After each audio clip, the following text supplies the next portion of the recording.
Okay mga kabads, mga kaibigan, welcome back to another content about dito kay Neri and dito sa Dermacare saga na to. Pero mas lalaliman natin yung research natin dito kasi meron tayong mga nakuha na bagong information in relation dito. And nakapag-interview na rin ako ng isa sa mga nabiktima nitong company na to. And mamaya tatalakayin natin lahat dito yon. So, to give you a little bit of context dito or isang briefer dito, ang SEC kasi last year pa nila sinasabi na itong kumpanya na to na Dermacare Beyond Skincare Solution ay dapat hindi na kayo nag-invest.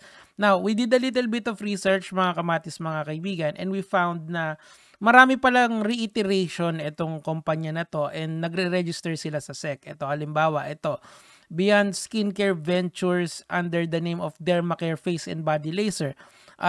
Ito ay na-revoke na yung lisensya nito and nag-register ito noong 2019. And most recently, itong nasa SEC advisory, ito nung 2023. Registered pa siya pero alam natin na marirevoke na rin yung lisensya na yan dahil nagkaroon na rin ng advisory. So ituloy lang natin. Itong RCR Dermacare Corp, na suspended na rin yung lisensya nila nung 1999 naman to. At SNS Dermacare, ayan na, delinquent na daw yung status. So, 2013. It seems to me na itong Dermacare na to has been registering sa SEC. And you know, ayun nga hanggang sa the levy broke and ayun na nga may mga kaso na sila na hinaharap ngayon. So, malamang yan, hindi pa ganito kalala yung problema niyan.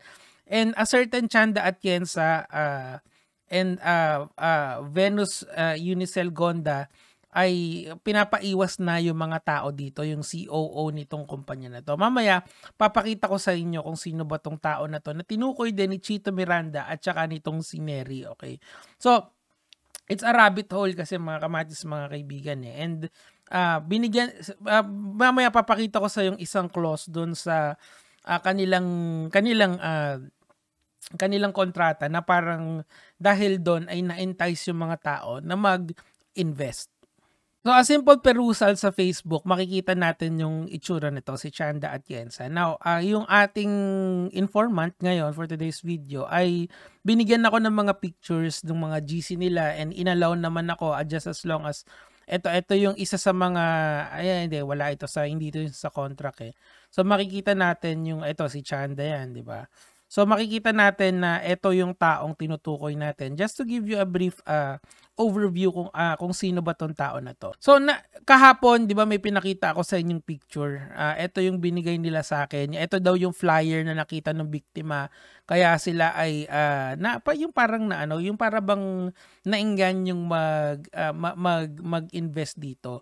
Ang sabi nila sa akin, may kalahating milyon daw yung kanilang ininvest. Pero ngayon, kumbaga bygones be bygones na lang daw. Yung proseso kasi ng paghahabla ay syempre magastos yun. And of course, wala na silang oras kasi nasa ibang bansa sila. So shout out sa inyo kung sino man kayo. You're doing us all a favor by exposing yung mga ganito para makaiwas yung mga tao sa ganitong klaseng scheme. Okay, so ang problema kasi dito, nakita natin kasi from the SEC na wala silang secondary license. Ayan no. Pero na clearly dito, makikita nyo, ROI, nagga-guarantee sila ng ROI. Diyan pa lang, diyan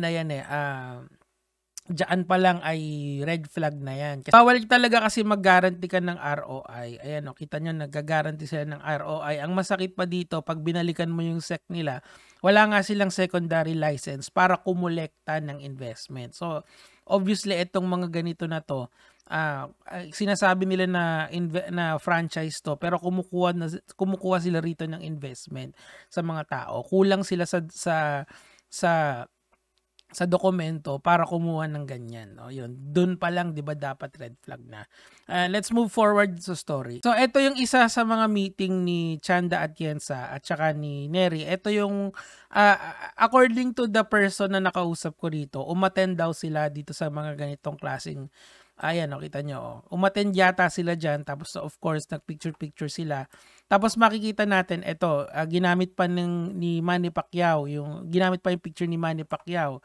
Ito yung kay Neri nung 2022. Ito nung all good pa to, 'di ba? Sa Dermacare na 'yan. Kaso nga lang talaga makikita natin na ayan pa yung isang picture nilang dalawa, 'di ba, na nagko-contract signing sila. And kasi nga merong isang article na lumabas si Jinky Pacquiao naman and si Manny Pacquiao nakasali rito. Kaso mas maganda basahin natin yung article na yun. So according dito sa article na to galing sa Bulgar, kasosyo ni Manny Pacquiao, Jinky at Neri sa beauty clinic hinahabol dahil sa talbog na cheque. Most likely ang nangyayari dito kaya tumatalbog yung mga cheque is nag-unravel na kasi yung scheme nila na Dermacare na wala sila talagang pambayad kasi lugi yung kampanya. Hindi nila ma-meet yung expectations ng mga client nila or yung mga investors nila na dapat pagka ganitong date magbabayad kayo. Kaso eventually din sa mga ganitong mapangit yung business model nila and hindi naman proven yung kanilang negosyo, mag-unravel yan. So nung nag-unravel, ayan na, nagkakasuhan na. And inuna nga yung mga nagpo-promote nito na or at least yung mga nag-endorse nito na hindi ko lang alam yung status nung kay Jinky at saka kay Manny. Pero I have an idea kasi may binigay rin sa akin na screenshot ng mga nabiktima nitong kumpanya na to and mamaya papakita ko rin sa inyo. So tuloy natin yung storya. So ito naman po yung GC nung mga nabiktima allegedly ng Dermacare yung pangalan nito pero alam naman natin na Dermacare yung pinatatamaan nila dyan. Ito basahin natin.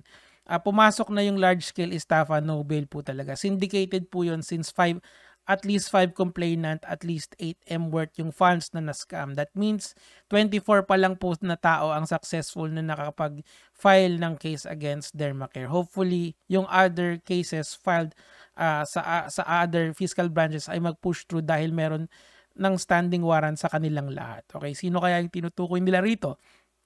Most probably, yan yung sila Chanda and yung nangyari ngayon kay Neri. Tapos ito pa, makikita natin dito na merong mga meetings na kasama daw si Neri. Ayan o. So talagang grabe talaga yung tulong-tulungan ng mga tao dito para mapanagot yung mga, allegedly nag-scam sa kanila. Pero of course, innocent until proven guilty yan. And sabi nga ni Chito, marami na daw mga final kay Neri na na-dismiss din. So, ito lang yung pumasok. Kaso nga lang talaga, since it's syndicated estafa, no bail yan. And I think yung motion na final ng lawyer nila is motion to dismiss. Pero yung sabi ng mga ibang mga lawyers na nakausap ko rito, dapat daw motion to bail habang motion for bail bago mag-motion for dismiss. Pero diskarte ng mga abogado yan, wala naman tayong alam dyan.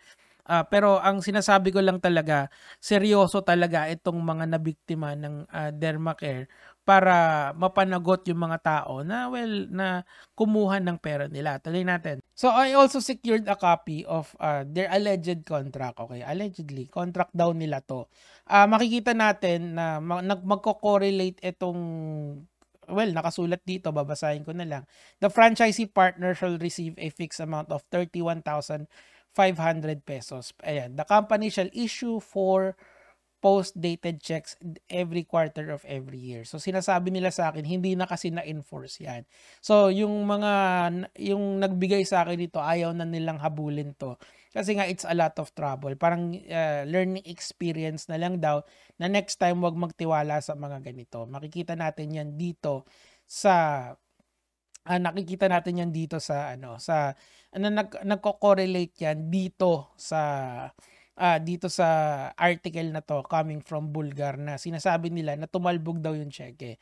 And yung ating informant is saying na tumalbog din yung mga cheque nila in relation po doon sa dapat nilang makuha from Dermacare. So ganito nakalalim yon. So tinanong ko yung ating informant na sabi nila sila ayaw na nilang magdemanda, yun nga learning experience na lang din sa kanila kasi pag naghabol pa sila kailangan pa nilang mag-file dito sa bansa natin, masaya na yung buhay nila sa ibang bansa with their family. So siguro Ang point na lang siguro kaya nila binibigay sa akin 'tong mga 'to, yung mga nakikinig sa'tin na mga OFW and yung may mga lalong-lalo ngayon yung may extra income na gusto na lumaki pa yung income nila, mag-ingat po kayo sa pag-iinvestan niyo. Kasi nga po, yung mga ganitong schemes ay nagkalat ngayon 'yan sa internet na manghihingi sila ng investment sa inyo tapos makikita kayo ng X amount. Kailangan mag-ingat na po tayo do'n.